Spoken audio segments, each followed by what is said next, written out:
भारत की ये न्याय संहिता भारत की न्याय यात्रा में मील का पत्थर साबित होगी। साथियों, हमारे देश ने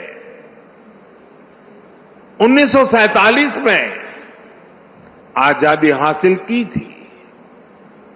आप कल्पना करिए, सदियों की गुलामी के बाद जब हमारा देश आजाद हुआ,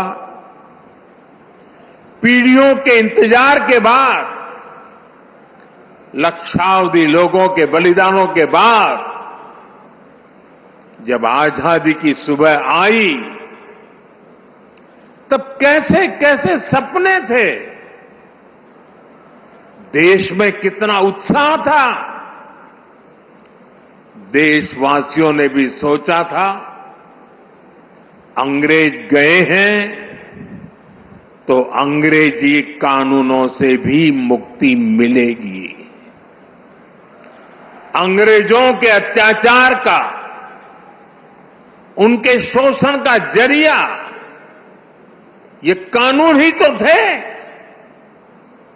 ये कानून बनाए भी तब गए थे जब अंग्रेजी सत्ता भारत पर अपना शिकंजा बनाए रखने के लिए कुछ भी करने को तैयार थी। 1857 में, और मेरे नौजवान साथियों को मैं कहूंगा याद रखिए, 1857 में देश का पहला बड़ा स्वाधीनता संग्राम लड़ा गया। उस 1857 के स्वातंत्र संग्राम ने अंग्रेजी हुकूमत की जड़ें हिला दी थी। देश के हर कोने में बहुत बड़ी चुनौती पैदा कर दी थी। तब जाकर के उसके जवाब में अंग्रेज 1860 में, 3 साल के बाद, इंडियन पिनल कोड यानी आईपीसी लेकर आए। फिर कुछ साल बाद इंडियन एविडेंस एक्ट लाया गया और फिर सीआरपीसी का पहला ढांचा अस्तित्व में आया। इन कानूनों की सोच और मकसद यही था कि भारतीयों को दंड दिया जाए, गुलाम रखा जाए। और दुर्भाग्य देखिए, आजादी के बाद दशकों तक हमारे कानून उसी दंड संहिता और पिनल माइंडसेट के इर्द गिर्द ही घूमते रहे, मंडराते रहे। और जिनका इस्तेमाल नागरिकों को गुलाम मानकर होता था। समय समय पर इन कानूनों में छोटे मोटे सुधार करने के प्रयास हुए, लेकिन इनका चरित्र वही बना रहा। आजाद देश में गुलामों के लिए बने कानूनों को क्यों ढोया जाए, ये सवाल न हमने खुद से पूछा, न शासन कर रहे लोगों ने इस पर विचार करने की जरूरत समझी। गुलामी की इस मानसिकता ने भारत की प्रगति को, भारत की विकास यात्रा को बहुत ज्यादा प्रभावित किया। साथियों, देश अब उस कॉलोनियल माइंडसेट से बाहर निकले, राष्ट्र के सामर्थ्य का प्रयोग राष्ट्र निर्माण में हो, इसके लिए राष्ट्रीय चिंतन आवश्यक था। और इसलिए मैंने 15 अगस्त को लाल किले से गुलामी की मानसिकता से मुक्ति का संकल्प देश के सामने रखा था। अब भारतीय न्याय संहिता, नागरिक संहिता, इसके जरिए देश ने उस दिशा में एक और मजबूत कदम उठाया है। हमारी न्याय संहिता of the people, by the people, for the people की उस भावना को सशक्त कर रही है जो लोकतंत्र का आधार होती है। साथियों, न्याय संहिता समानता, समरसता और सामाजिक न्याय के विचारों से बुनी गई है। हम हमेशा से सुनते आए हैं कि कानून की नजर में सब बराबर होते हैं, लेकिन व्यवहारिक सच्चाई कुछ और ही दिखाई देती है। गरीब, कमजोर व्यक्ति कानून के नाम से डरता था। जहां तक संभव होता था वो कोर्ट, कचहरी और थाने में कदम रखने से डरता था। अब भारतीय न्याय संहिता समाज के इस मनोविज्ञान को बदलने का काम करेगी। उसे भरोसा होगा कि देश का कानून समानता की, इक्वालिटी की गारंटी है।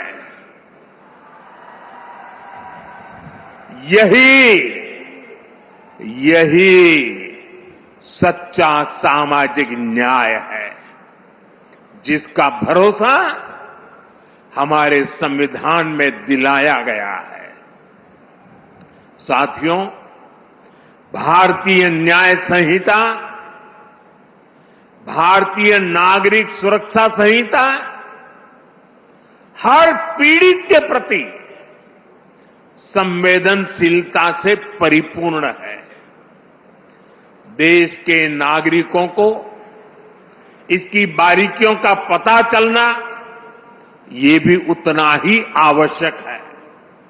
इसलिए मैं चाहूंगा आज यहां चंडीगढ़ में दिखाए लाइव डेमो को हर राज्य की पुलिस को अपने यहां प्रसारित करना चाहिए। जैसे शिकायत के 90 दिनों के भीतर पीड़ित को केस की प्रगति से संबंधित जानकारी देनी होगी। ये जानकारी एसएमएस जैसी डिजिटल सेवाओं के जरिए सीधे उस तक पहुंचेगी। पुलिस के काम में बाधा डालने वाले व्यक्ति के खिलाफ एक्शन लेने की व्यवस्था बनाई गई है। महिलाओं की सुरक्षा के लिए न्याय संहिता में एक अलग चैप्टर रखा गया है। वर्क प्लेस पर महिलाओं के अधिकार और सुरक्षा, घर और समाज में उनके और बच्चों के अधिकार, भारतीय न्याय संहिता ये सुनिश्चित करती है कि कानून पीड़िता के साथ खड़ा हो। इसमें एक और अहम प्रावधान किया गया है।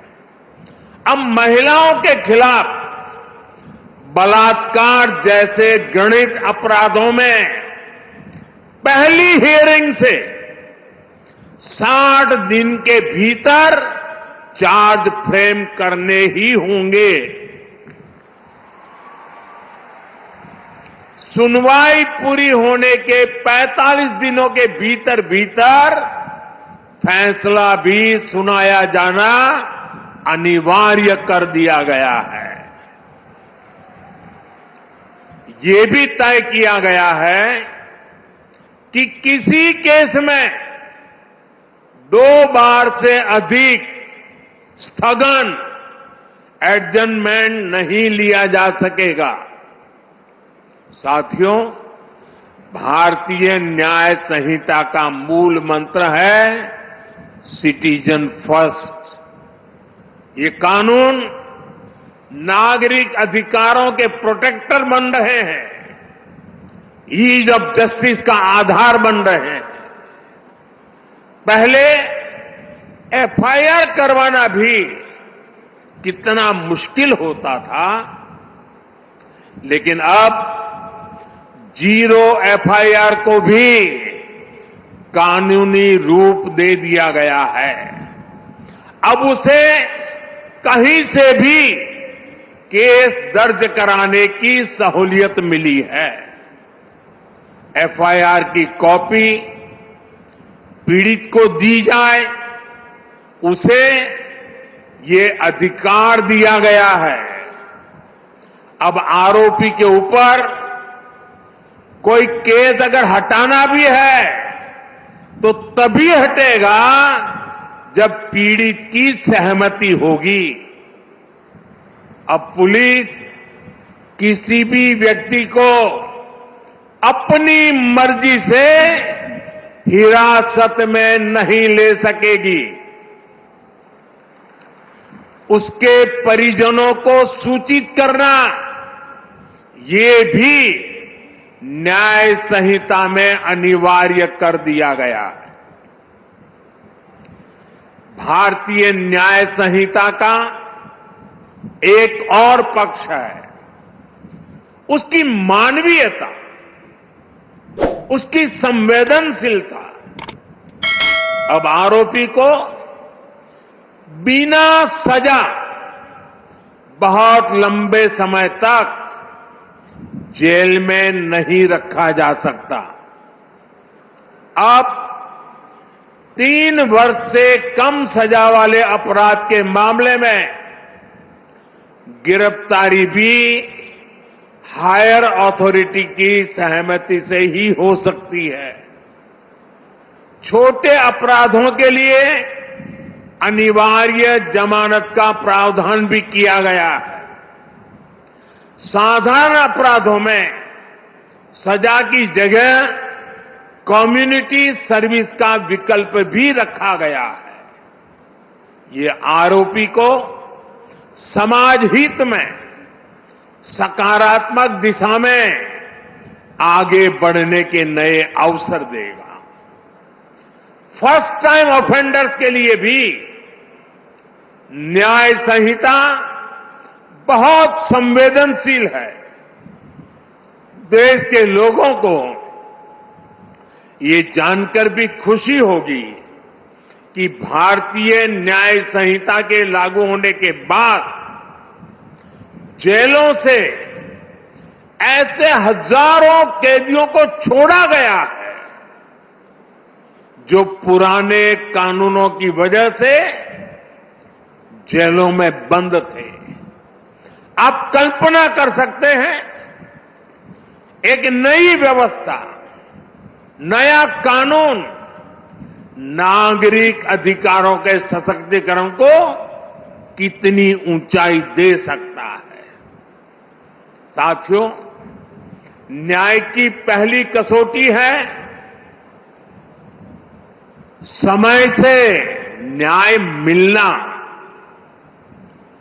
हम सब बोलते और सुनते भी आए हैं, जस्टिस डिलेड, जस्टिस डिनाइड। इसलिए भारतीय न्याय संहिता, नागरिक सुरक्षा संहिता के जरिए देश ने त्वरित न्याय की तरफ बड़ा कदम उठाया है। इसमें जल्दी चार्जशीट फाइल करने और जल्दी फैसला सुनाने को प्राथमिकता दी गई है। किसी भी केस में हर चरण को पूरा करने के लिए समय सीमा तय की गई है। ये व्यवस्था देश में लागू हुए अभी कुछ ही महीने हुए हैं।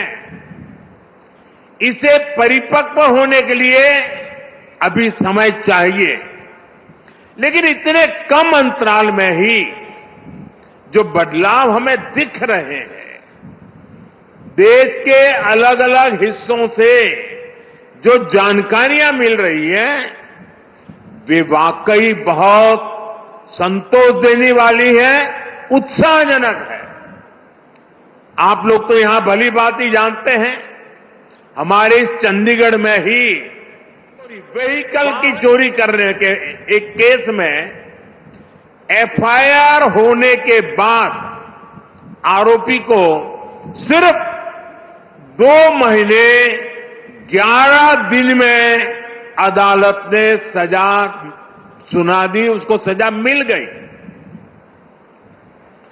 क्षेत्र में अशांति फैलाने के एक और आरोपी को अदालत ने सिर्फ 20 दिन में पूरी सुनवाई के बाद सजा भी सुनाई दी। दिल्ली में भी एक केस में एफआईआर से लेकर फैसला आने तक सिर्फ 60 दिन का समय लगा।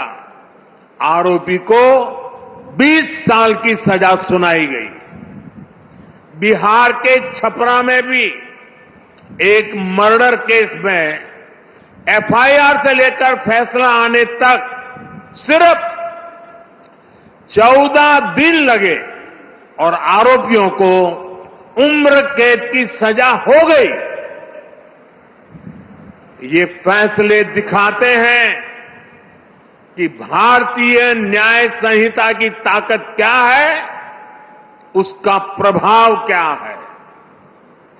ये बदलाव दिखाता है कि जब सामान्य नागरिकों के हितों के लिए समर्पित सरकार होती है, जब सरकार ईमानदारी से जनता की तकलीफों को दूर करना चाहती है, तो बदलाव भी होता है और परिणाम भी आते हैं।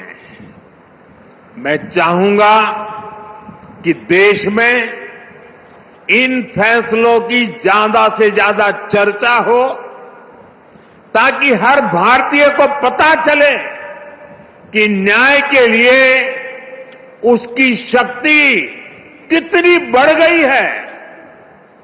इससे अपराधियों को भी पता चलेगा कि अब तारीख पर तारीख के दिन लद गए हैं।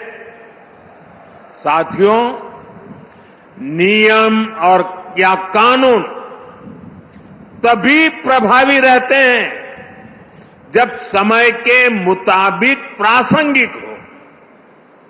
आज दुनिया इतनी तेजी से बदल रही है, अपराध और अपराधियों के तौर तरीके बदल गए हैं। ऐसे में 19वीं शताब्दी में जड़े जमाए कोई व्यवस्था कैसे व्यवहारिक हो सकती थी। इसलिए हमने इन कानूनों को भारतीय बनाने के साथ साथ आधुनिक भी बनाया है। यहां अभी हमने देखा भी कि अब डिजिटल एविडेंस को भी कैसे एक महत्वपूर्ण साक्ष्य के रूप में रखा गया है। जांच के दौरान सबूतों से छेड़छाड़ न हो, इसके लिए पूरे प्रोसेस की वीडियोग्राफी को अनिवार्य किया गया है। नए कानूनों को लागू करने के लिए ई साक्ष्य, न्याय श्रुति, न्याय सेतु, ई समान पोर्टल जैसे उपयोगी साधन तैयार किए गए हैं। अब कोर्ट और पुलिस की तरफ से सीधे फोन पर इलेक्ट्रॉनिक मीडियम से सम्मन सर्व किए जा सकते हैं। विटनेस के स्टेटमेंट की ऑडियो वीडियो रिकॉर्डिंग भी की जा सकती है। डिजिटल एविडेंस भी अब कोर्ट में मान्य होंगे, वो न्याय का आधार बनेंगे। उदाहरण के तौर पर चोरी के मामले में फिंगरप्रिंट का मिलान, बलात्कार के मामलों में डीएनए सैंपल का मिलान, हत्या के केस में पीड़ित को लगी गोली और आरोपी के पास से जब्त की गई बंदूक के साइज का मैच, वीडियो एविडेंस के साथ ये सब कानूनी आधार बनेंगे। साथियों, इससे अपराधी के पकड़े जाने तक अनावश्यक समय बर्बाद नहीं होगा। ये बदलाव देश की सुरक्षा के लिए भी उतने ही जरूरी थे। डिजिटल साक्ष्यों और टेक्नोलॉजी के इंटीग्रेशन से हमें आतंकवाद के खिलाफ लड़ने में भी ज्यादा मदद मिलेगी। अब नए कानूनों में आतंकवादी या आतंकी संगठन कानून की जटिलताओं का फायदा नहीं उठा सकेंगे। नई न्याय संहिता, नागरिक सुरक्षा संहिता से हर विभाग की प्रोडक्टिविटी बढ़ेगी और देश की प्रगति को गति मिलेगी। कानूनी अड़चनों के कारण जो भ्रष्टाचार को बल मिलता था, उस पर लगाम लगाने में मदद मिलेगी। ज्यादातर विदेशी निवेशक पहले भारत में इसलिए निवेश नहीं करना चाहते थे क्योंकि कोई मुकदमा हुआ तो उसी में वर्षों निकल जाएंगे। जब ये डर खत्म होगा तो निवेश बढ़ेगा, देश की अर्थव्यवस्था मजबूत होगी। साथियों, देश का कानून नागरिकों के लिए होता है, इसलिए कानूनी प्रक्रियाएं भी पब्लिक की सुविधा के लिए होनी चाहिए। लेकिन पुरानी व्यवस्था में प्रोसेस ही पनिशमेंट बन गया था। एक स्वस्थ समाज में कानून का संबल होना चाहिए, लेकिन आईपीसी में केवल कानून का डर ही एकमात्र तरीका था। वो भी अपराधी से ज्यादा ईमानदार लोगों को, जो बेचारे विक्टिम हैं, उनको डर रहता था। यहां तक कि सड़क पर किसी का एक्सीडेंट हो जाए तो लोग मदद करने से घबराते थे। उन्हें लगता था कि उल्टा वो खुद पुलिस के पचड़े में फंस जाएंगे। लेकिन अब मदद करने वालों को इन परेशानियों से मुक्त कर दिया गया है। इसी तरह हमने अंग्रेजी शासन के 1500 से ज्यादा कानून, पुराने कानूनों को भी खत्म किया। जब ये कानून खत्म हुए तब लोगों को हैरानी हुई थी कि क्या देश में ऐसे ऐसे कानून हम ढो रहे थे, ऐसे ऐसे कानून बने थे। साथियों, हमारे देश में कानून नागरिक सशक्तिकरण का माध्यम बने, इसके लिए हम सबको अपना नजरिया व्यापक बनाना चाहिए। ये बात मैं इसलिए कह रहा हूं क्योंकि हमारे यहां कुछ कानूनों की तो खूब चर्चा हो जाती है, चर्चा होनी भी चाहिए, लेकिन कई अहम कानून हमारे विमर्श से वंचित रह जाते हैं। जैसे आर्टिकल 370 हटा, इस पर खूब बात हुई। 3 तलाक पर कानून आया, उसकी खूब चर्चा हुई। इन दिनों वक्फ बोर्ड से जुड़े कानून पर बहस चल रही है। हमें चाहिए हम इतना ही महत्वपूर्ण उन कानूनों को भी दें जो नागरिकों की गरिमा और स्वाभिमान बढ़ाने के लिए बने हैं। अब जैसे आज अंतर्राष्ट्रीय दिव्यांग दिवस है, देश के दिव्यांग हमारे ही परिवार के सदस्य हैं, लेकिन पुराने कानूनों में दिव्यांगों को किस कैटेगरी में रखा गया था? दिव्यांगों के लिए ऐसे ऐसे अपमानजनक शब्दों का प्रयोग किया गया था जिन्हें कोई भी सभ्य समाज स्वीकार नहीं कर सकता। हमने ही सबसे पहले इस वर्ग को दिव्यांग कहना शुरू किया, उन्हें कमजोर फील कराने वाले शब्दों से छुटकारा दिया। 2016 में हमने rights of persons with disabilities act लागू करवाया। ये केवल दिव्यांगों से जुड़ा कानून नहीं था, ये समाज को और ज्यादा संवेदनशील बनाने का अभियान भी था। नारी शक्ति वंदन अधिनियम अभी इतने बड़े बदलाव की नींव रखने जा रहा है। इसी तरह ट्रांसजेंडर से जुड़े कानून, मीडिएशन एक्ट, जीएसटी एक्ट, ऐसे कितने ही कानून बने हैं जिन पर सकारात्मक चर्चा आवश्यक है। साथियों, किसी भी देश की ताकत उसके नागरिक होते हैं और देश का कानून नागरिकों की ताकत होता है। इसलिए जब भी कोई बात होती है तो लोग गर्व से कहते हैं कि I am a law abiding citizen. कानून के प्रति नागरिकों की ये निष्ठा राष्ट्र की बहुत बड़ी पूंजी होती है। ये पूंजी कम न हो, देशवासियों का विश्वास बिखरे ना, ये हम सबकी सामूहिक जिम्मेदारी है।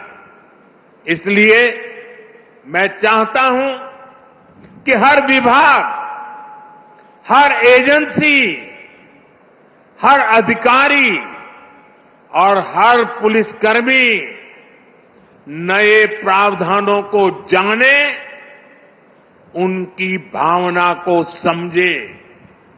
विशेष रूप से मैं देश के सभी राज्य सरकारों से अनुरोध करना चाहता हूं, भारतीय न्याय संहिता, नागरिक सुरक्षा संहिता प्रभावी ढंग से लागू हो, उनका जमीन पर असर दिखे, इसके लिए सभी राज्य सरकारों को सक्रिय होकर काम करना होगा।